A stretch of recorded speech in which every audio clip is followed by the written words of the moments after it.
Hello বন্ধুরা, কেমন আছে সবাই? আচ্ছা, আমরা কি জানি ফুল বিক্রেতা, কাপড় চোপড় বিক্রেতা, মাংস বিক্রেতা, সবজি বিক্রেতা এদেরকে ইংরেজিতে কী নামে ডাকা হয়?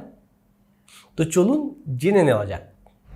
বন্ধুরা, যারা কাপড় চোপড় বিক্রি করে তাদেরকে আমরা বলি ক্লদিয়ার।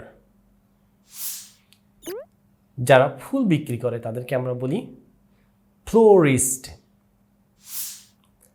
যারা স্বর্ণ বিক্রি করে তাদেরকে আমরা বলি গোল্ডস্মিথ।